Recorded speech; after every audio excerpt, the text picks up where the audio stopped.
ඉතින් කොහොමද මම අද ක්‍රිස්මස් කාඩ් එකක් හදන්න යන්නේ. මේ වගේ කොලයක් මං ගෙදරදී තමයි හදාගත්තේ. මෙන්න මේක නම් අපේ ගෙදර මේ ජාතියේ කොල තිබ්බා. ඊට පස්සේ මේවා නම් මම print out ගත්තා. ඒවා ගත්තේ Pinterest එකෙන්. ඊට පස්සේ මෙන්න මේ ජාතියේ ක්‍රිස්මස් ටැග්ස් ටිකකුත් මං ගත්තා. දැන් අපි යමු මේ ක්‍රිස්මස් කාඩ් එක හදන්න.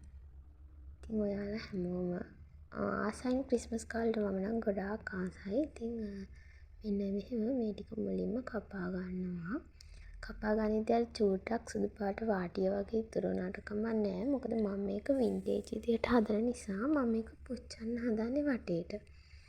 ඉතින් ඇත්තටම මම එහෙම තමයි කැපුවේ. නැත්තම් ඉතින් ගොඩාක් අර පිච්චෙනකොට චූට්ට අඩු වෙනවනේ. මේ තියෙන්නේ අන්නේ විදිහට ඉතුරු කරලා තමයි කපා ගත්තේ.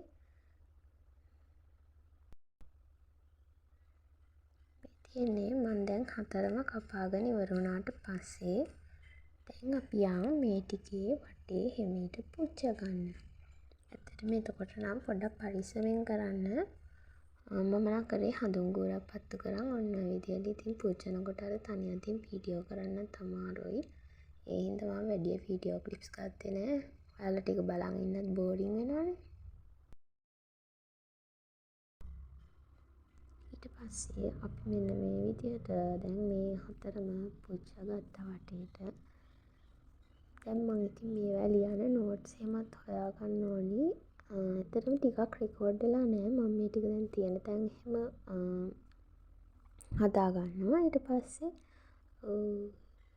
මෙන්න මේ කොලේ හදාගත්තේ මම තේ කුඩු එකක තේ කුඩු වලින් අර ඇල්ලතුරින් තේ වගේ හදාගෙන ඒක මෙන්න පෙගෙන්න තියන්න ඕනේ. කියන්නේ තේ වගේ හදලා ටිකක් කට ලොකු භාජනයක් ගන්න. ඊට පස්සේ මේ කොලේ ගුලි කරලා අපි දා ගන්නවා එකට. ඊට පස්සේ නිමුණට පස්සේ දාන්නේ. ඊට පස්සේ පැය කිහිපයක් තියලා ගන්න. මම නම් එක දවසක් රෑම දාලා තිබ්බේ. උදේ ගත්තා වේලන්න. ඊට පස්සේ වේලලා මැදලා ගත්තේ මම.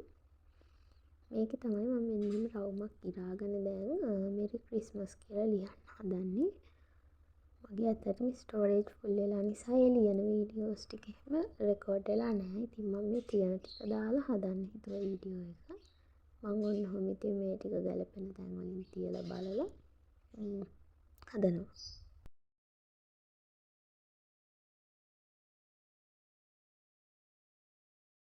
මෙන්න මේ කොලේ print out එක මම ගත්තේ මගේ ක්‍රිස්මස් කාඩ් එකේ බෝඩර් එකට දාන්න. ඉතින් ඔන්න ඔය විදිහට දැන් ඒකේ ප්‍රමාණය බලලා මම මනිනවා. ඉතින් ඒකත් වටේ පුච්ච ගන්න හිතුවා. මොකද එතකොට අර ලස්සනයිනේ.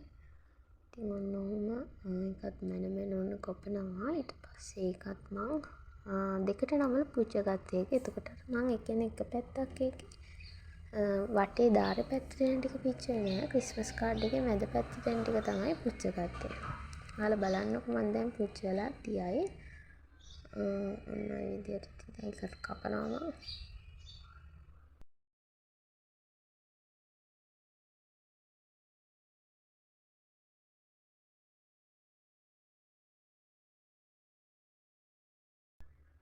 මේ තියෙන්නේ දැන් පුච්චගෙන මම ඔක දෙකට නමලා පුච්ච ගත්ත මැද්දෙන්. ඊට පස්සේ ඉරාගෙන යනවා.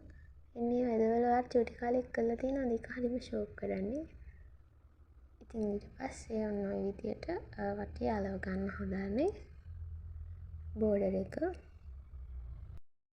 මම ඔයාලට කිව්වේ නෑනේ මම මේක කාටද හදන්නේ කියලා. මම මේක හදන්නේ මගේ හොඳම යාළුවාට. හැබැයි එයා තමයි මගේ පළවෙනිම යාළුවා. ඒ කියන්නේ ආවයි මාවයි හම්බ වෙච්ච විදියවත් අපි දෙන්න දන්නේ නැහැ. එයා චූටි කාලේ ඉඳන්ම අපේ ගේ එහා පැත්තේ කියන්නේ යාළුවා ආච්චි අම්මලාගේ අපේ ගෙදරට එහා පැත්තේ ගෙදර එහෙ ඉන්නවා. ඉතින් අපි දෙන්න තමයි යාළුවෝ. ඊට පස්සේ එයා මොන්ටිසෝරි ගියෙත් අපේ ගෙදර. ඉස්කෝලේ යන්න තමයි එයාලා ගෙදර ගියේ. එහෙනම් ගොඩක් දුරයි. ඉතින් ඊට පස්සේ මට හම්බෙච්ච මල් තිබ්බේ මං අර කිව්වේ අපේ තාත්තට තමයි මේවා හම්බුනේ. මං ඉතින් ඒවා ටික වේලුණත් අයින් කරේ නෑ. මං ඒවත් ඔන්නෝම අලවගත්තා. ඊට පස්සේ මෙන්න මේ විදිහට තමයි අපේ ක්‍රිස්මස් කාඩ් එකේ ෆයිනල් ලුක් එක තියෙන්නේ. මං ඉතින් පොඩ්ඩක් අර මේ ක්‍රිස්මස් බබල්ස් එහෙම ටිකක් තිබිලා ඒවත් තියලා මම ලස්සනට ගත්තා. ඉතින් මම දැන් මේ හදන්නේ ටැග් එක හදාගන්න. ටැග් එකත් ඉතින් ඔන්න ඔය විදිහට පරණ කාඩ්බෝඩ් එකක් තිබ්බ ගෙදර. ඒකේ මම මෙන්න මේ විදිහට ගම් ගාලා එක අලවගෙන වටේට ඉටි කොලයකුත් දාගන්න තමයි හිතාගෙන ඉන්නේ. මේක හොඳට අලව ගන්න ඕනේ. ඊට පස්සේ ඒකෙත් වටේ පුච්චලා ගෝනි නූලක් වගේ එකක් දානවා. මොකද වින්ටේජ් පෙනුමක් එන නිසා තමයි මම ගෝනි නූලක් දාන්නේ.